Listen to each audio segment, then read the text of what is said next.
Hey,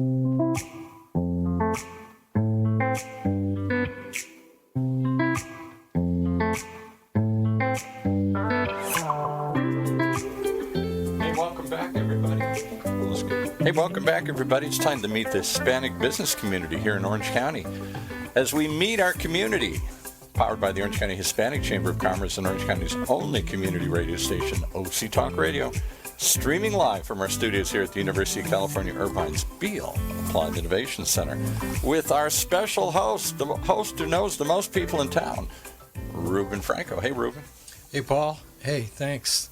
And thanks, everybody, for being on today and listening today. And for our community is your community. We created this podcast just to bring our community to everybody in our community and to just be able to have discussions with some of our great leaders here in our community. And today we have a fantastic person and leader here in our community. He's the co-founder of and board chair of the interim director as well of the Dragon Kim Foundation. He's a community activist. He's a philanthropist. He's a storyteller. He's a teacher. He's an investment banker and a private equity investor and strategist. We're honored to have Daniel Kim on our podcast today. Daniel, welcome. Thank you. Thank you very much. I'm honored to be here. Thanks. And we always like to start our podcast by just asking our guests, tell us a little bit about yourself personally, your family, background. Sure. Again, Daniel Kim. I guess I'm Korean American. I was born in Korea and left when I was 4 years old, so I don't remember very much of the old country. I see myself very much as an American growing up here. I'm a son of a pastor, and so I had that history, all the good stuff, yeah, and some of the troubled youth as well, sure, kind of rebelling. I went to UCLA, studied philosophy and political science, and then did my graduate work at Harvard, and that's how I kind of ended up on Wall Street in New York. My career was as an investment banker. That's what I was trained in. I had a great time doing that. I loved being an investment banker, and I still continue on consulting role and sometimes in an advisory role depending on situations. I do less of that now. I ran a private equity fund, a small private equity fund. And again, I still, what I focused on there was turnaround situations. And then all of a sudden, 8 years ago, my life took a big turn. My family, we were camping up in Yosemite, and due to a tragic accident, we lost our son, Dragon, in the middle of the night while he was sleeping. He and a very close friend of his. And then, and what sounded like a big, gigantic explosion really ended up being a big explosion in our lives. So, and for the last 8 years since then, we, Dragon's mom and I started the Dragon Kim Foundation, obviously named after our son. Yeah. And that's what we've been focusing on. That's what I've been focusing on. It gave both of us new direction, new inspiration, new purpose in life. I still do a lot of the investment banking advisory stuff and advisory work, but my real passion is with working with the youth in the community. So that's, I guess, a quick overview of my background. Well, for those of us who didn't get to know Dragon, I know he went to OSHA. Tell us about your son. I mean, obviously this is a passion of yours, and you're doing this to honor him. Tell us a little about Dragon and what he was like and all the great things that he was accomplishing as a young man. Dragon was a couple months shy of his 15th birthday. Every time I think about it, obviously, and it hits me, all I want to do is cry. Sure. And many times I will still go to sleep crying. Sure. And waking up thinking and hoping that it's just a bad dream and realizing that it's not. What I miss most about Dragon is he was an incredible young man. And to me, I will use the present tense. He is an incredible young man. He was a great student, right, academically. Yeah. And I feel like he had it all. He was an athlete, loved playing water polo and lacrosse. And quite frankly, those are the sports that I played, and so I kind of pushed him into it. Yeah, because not a lot out here normally, but water polo is a tough sport. Yeah. there's a lot of kids playing, and certainly lacrosse is growing. Yeah, absolutely. And then, but he loved music. He really loved music. And I remember as a kid, essentially a poor pastor's kid, we didn't have much, but we had a piano in the house. And my mom and dad, it felt like I was forced to play the piano. And as much as I hated it in the beginning, I look back and I realize it gave me so much in terms of my ability to concentrate, learn how to fail, meaning hitting all the wrong notes and trying again and trying again. And then, starting to fall in love with it when I realized I actually could do it. I got really fat finger sausages, or fat sausages for fingers. So I'm never going to be a great pianist, but I played for 10 years. Wow. And so I wanted to give that to my kids, that ability to learn another language, as music is. And so, Dragon took to it. He loved music, and when he got the chance, he ended up going to OSHA to be a student there. And it wasn't a choice that I necessarily would have made myself, but he did, and it turned out great for him. He was also a good-looking kid, right? And he had this whole second life that I didn't even really realize. I think as a parent, you see your kids at home. I certainly saw Dragon at home. He was not incredibly talkative, but he was talkative. Mm-hmm. But there was parts of his life that I didn't really know until, unfortunately, after he passed away. At the funeral, all of a sudden, all these girls kind of came out of the woodwork. Yeah. Girls that he'd been talking to and that liked him, that he'd been friends with. He was a poet, right? Seeing all these poems that he'd written on his laptop, both for school assignment as well as on his own. And one of the things is, he went to Johns Hopkins for the summer, that summer. Yeah. And he was really intellectually coming into his own, starting to ask curious questions. And he was starting to kind of debate me on topics and issues. And I was like, wow, that's fantastic. So I was really looking forward to all of that continuing. And then all of a sudden, boom, we lost him.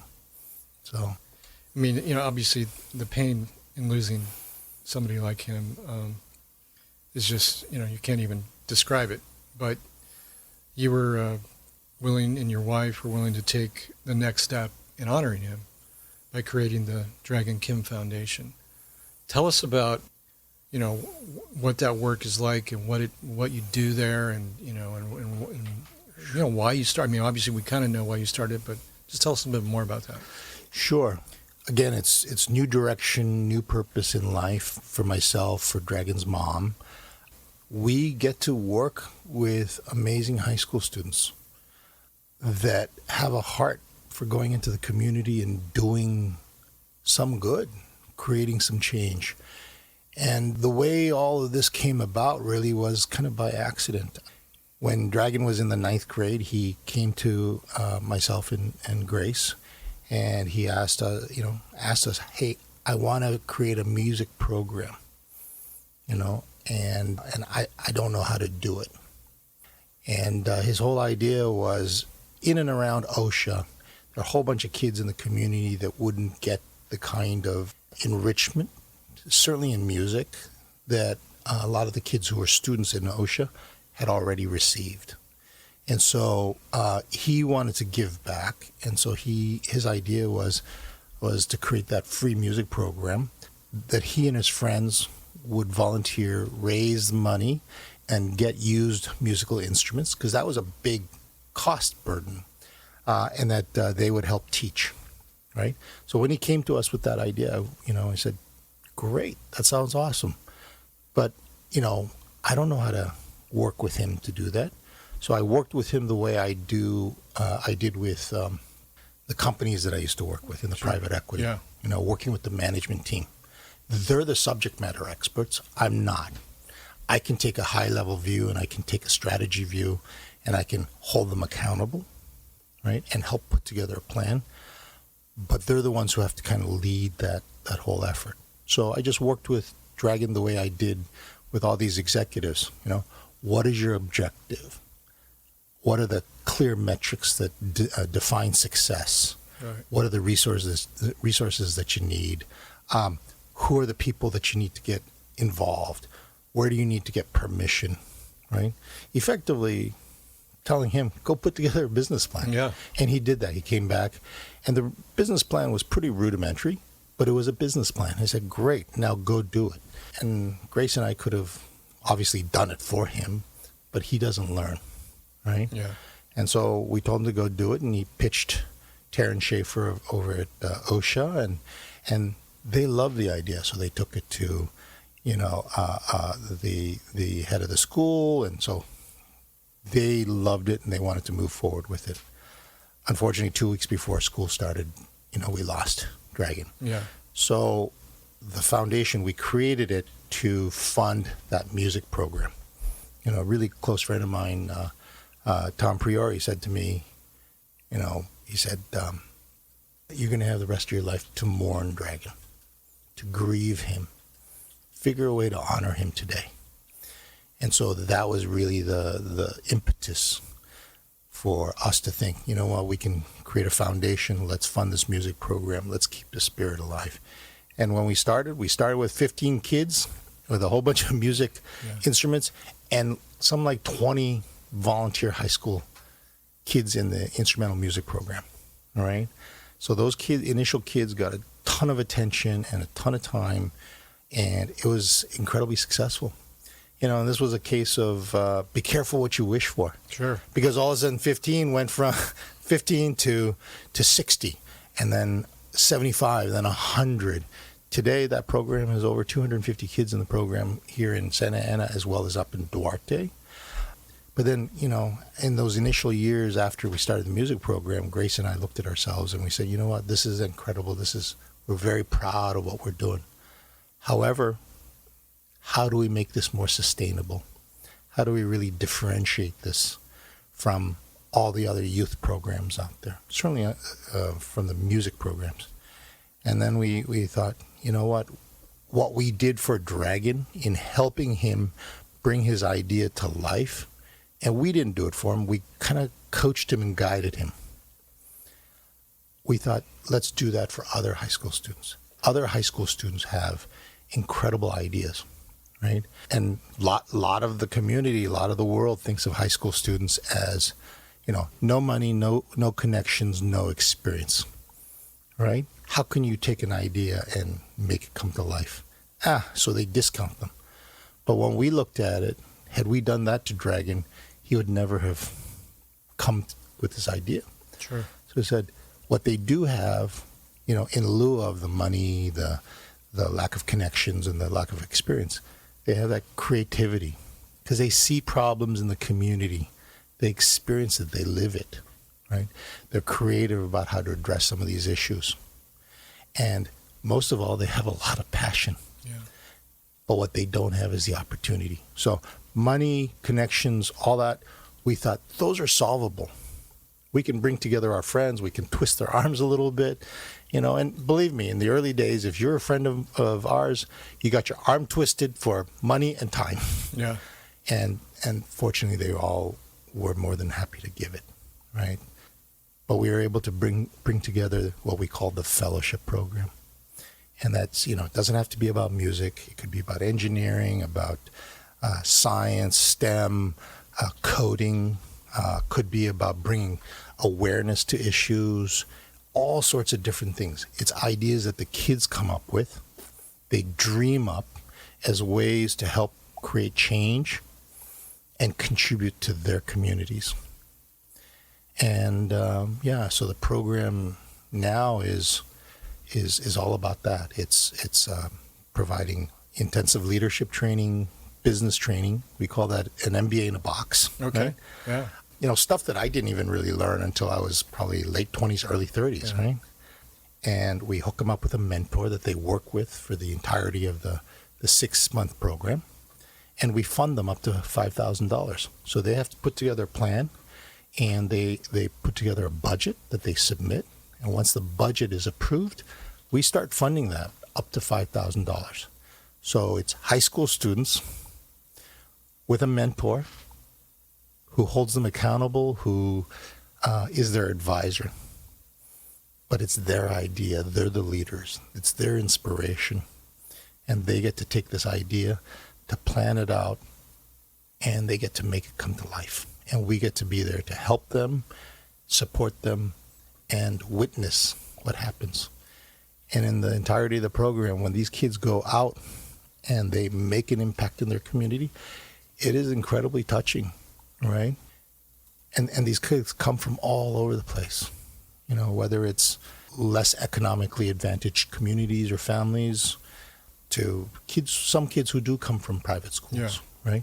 It's a very, very diverse group of kids, but they all come together. They create this team in the cohort, and they all realize, you know what? We're all so different, but we're all the same. That's right. Yeah, That's right. Hey, if you're just joining us, we're pleased to have as our guest today, Mr. Daniel Kim from the Dragon Kim Foundation. You have an upcoming event coming up, I think, on September 9th. You want to tell us a little bit about what that event is like and what you do? Sure. So, you know, if you can imagine this whole kind of 6, sometimes 7-month program, the kids get trained, and then in the summer they go execute their projects, make that impact, create that change in the community. And then at the end of the summer, they come back with a big celebration in their graduation. We just had graduation for California. Yeah.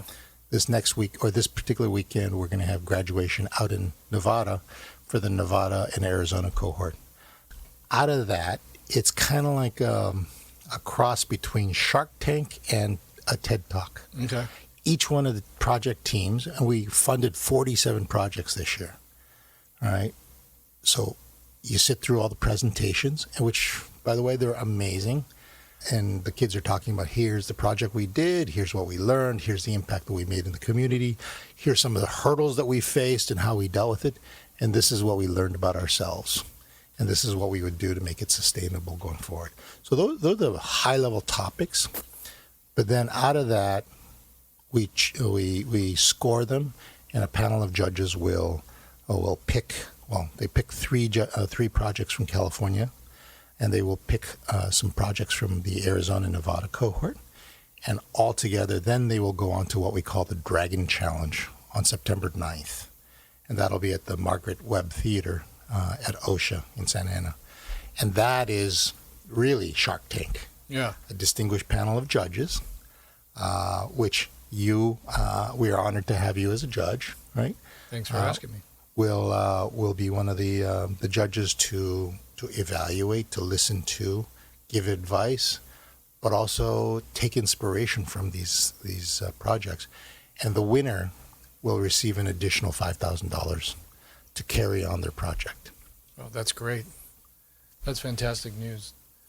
Let's just talk about a little bit about your days in Wall Street. I don't know if you have any compelling stories to tell about it. I mean, obviously the economy has been challenging since COVID, and maybe you can just tell us a little bit where you see the landscape with investments and private equity, investment banking, and from your vast experience in this.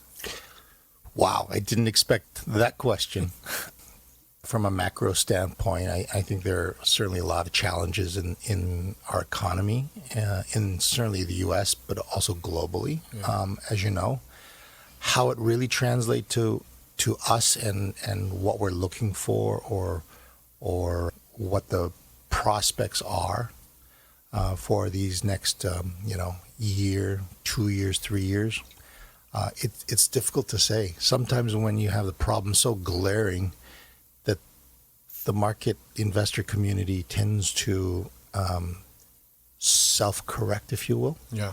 And I recall back in 2008 with the real estate crisis, one of the things that people were so afraid of, I mean, what everybody saw was the mortgage meltdown, the residential mortgage meltdown, which was due to the over-leveraging through the securitization, the asset-backed securitization market, and that was starting to unravel.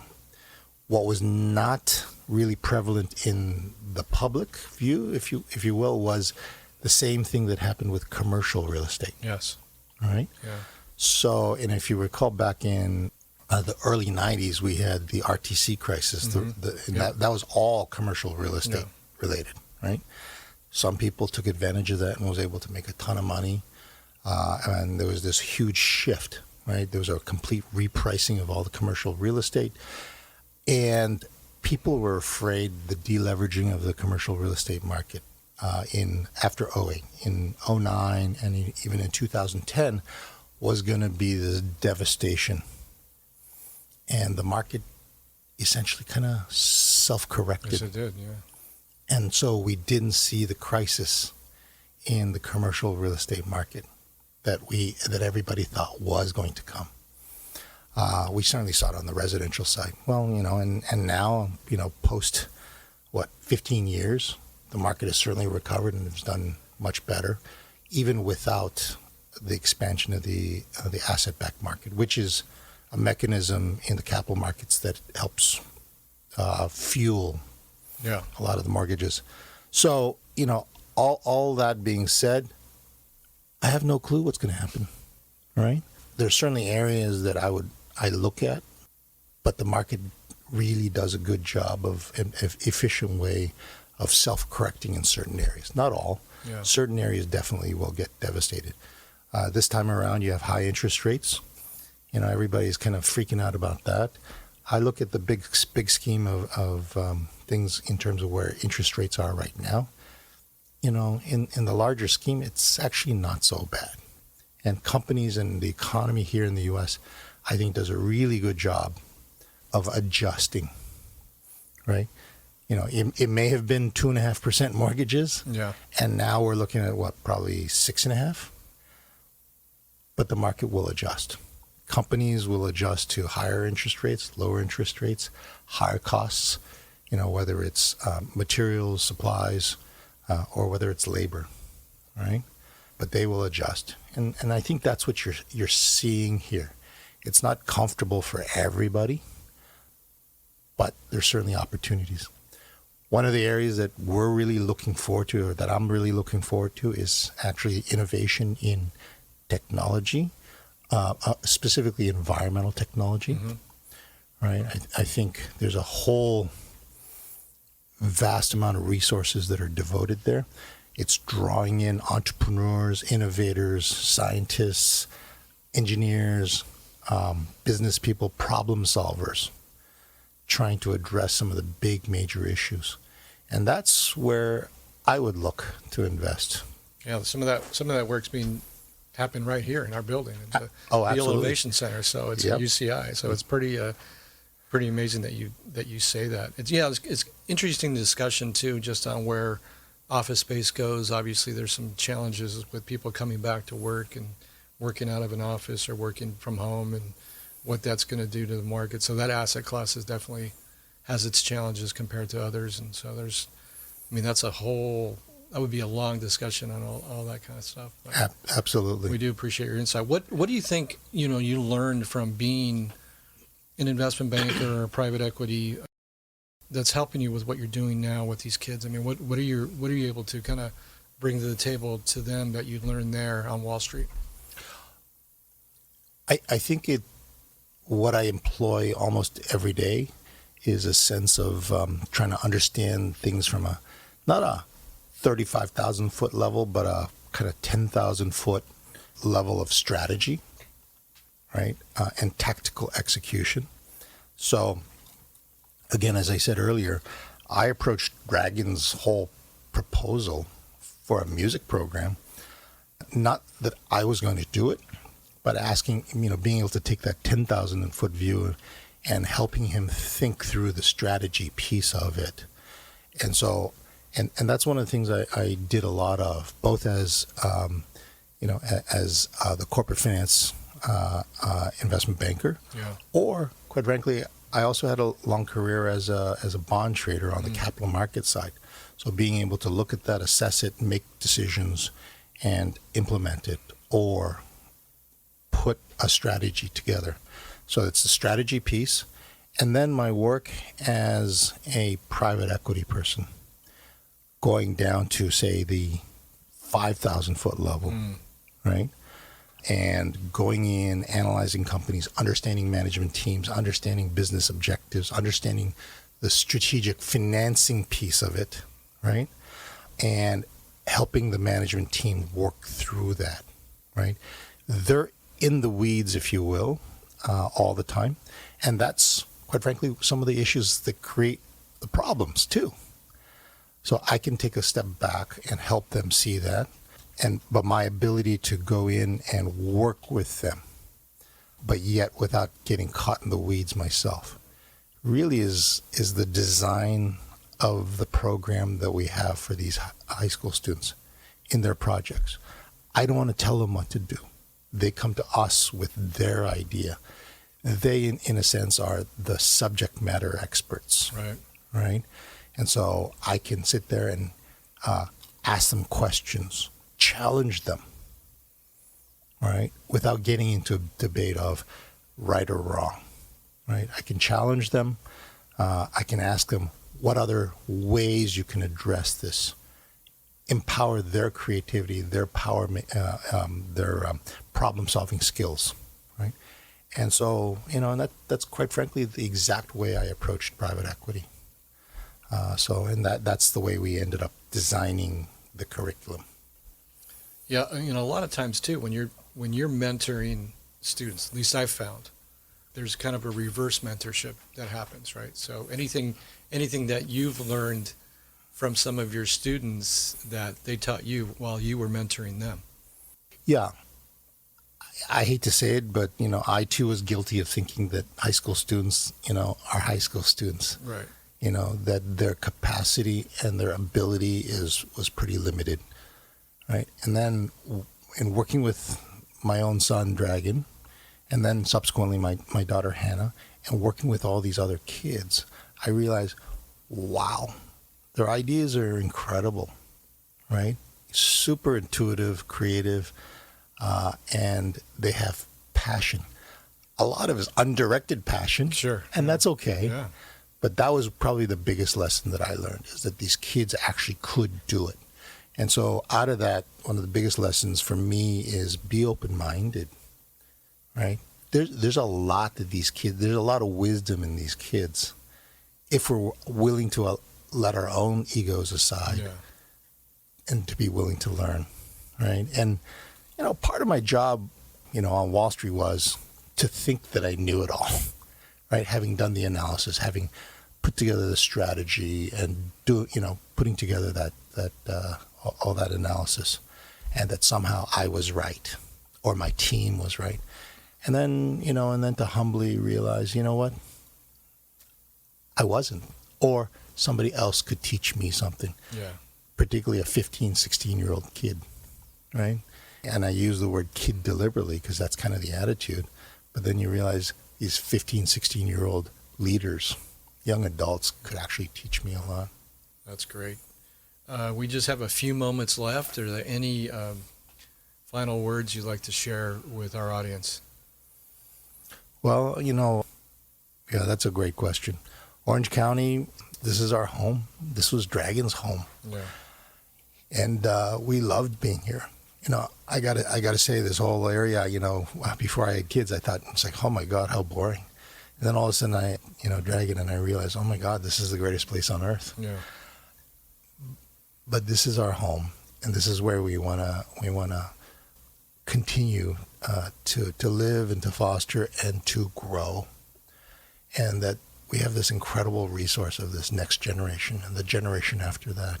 And I think we really need to take care of them. And so I invite everybody in the community to really be mindful of that and to help each other, empowering these kids. I think one of the things that, all of them talk about at the end of the program is, at the beginning of the program is, I have this idea, but I don't know how to do it. And at the end of the program, they say, holy cow, I did it. And I realize I can do anything I set my mind to. And right there is a huge transformation shift. And I want them to take that through the rest of their lives. That courage, that vulnerability, that risk-taking, right? After all, that's what creates innovation, right? And change. And it's all part of leadership. And these kids have it in abundance. And, I don't get to have these talks with Dragon, but I get to work with these amazing kids and to be part of their transformation. So, yeah, thank you, Orange County. Thank you, California. Thank you for being on our show and sharing with you such an emotional and beautiful story about your son Dragon and all the work you're doing in the community for all these other students. Just thank you for that. And thank you to our audience for listening in today. And do you have a website too you want to share with us as well? Sure. Thank you. It's dragonkimfoundation.org. There's a ton of information on there. This next year, we plan to fund 60 projects across all of California, Nevada, and Arizona. And if you have, a young adult that has a care for the community, even their idea doesn't have to be fully formed, or some of it could be fully formed. It doesn't matter. As long as they have that passion and desire to help the community, we'd love to talk to them. We'd love to be able to work with them. So, yeah, come check us out, please. Well, thank you. Thank you, Daniel. Thank you for being on our show, and thank you to everybody listening. Where our community is your community, from the Orange County Hispanic Chamber of Commerce. Thank you. Thank you, Ruben. Thanks. Back to you, Paul.